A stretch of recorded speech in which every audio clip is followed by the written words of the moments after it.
Hi everyone. তো সেদিন চলে গেছিলাম শপিং করতে, পুজোর শপিংয়ে ভেগা সার্কেল মলে শিলিগুড়িতে। তো আমি আর সুস্মিতা চলে গেছিলাম। আর প্রথমে চলে গেছিলাম H&M-এ। এখান থেকে আমার একটা ডেনিম নেওয়ার ছিল, বাট একদমই পছন্দ হয়নি। যেটা আমি চাইছিলাম সেটা এখানে অ্যাভেলেবেল ছিল না। তো আমি এটা পরে মিন্ত্রা থেকেই অর্ডার করেছিলাম। তারপর এখান থেকে কটা ড্রেস নিয়ে আমরা ট্রায়াল করেছিলাম, বাট একটা ড্রেসের ফিটও আমাদের পছন্দ হয়নি। তো সেখান থেকে চলে গেছিলাম লাইফস্টাইলের কালেকশন আমাদের বেশ পছন্দ হয়েছিল।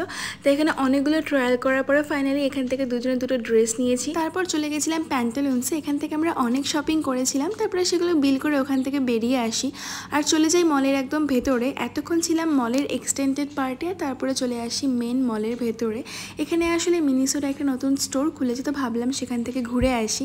আর মিনিসোতে আসলে তো নিজেদেরকে আটকানো যায় না, এত কিউট স্টাফ। তো এখান থেকে আমরাও কিছু টুকিটাকি জিনিসপত্র কিনেছিলাম, সেগুলো কিনে ওখান থেকে বেরিয়ে আসি আর চলে যাই একটা ক্যাফেতে লাঞ্চ করতে।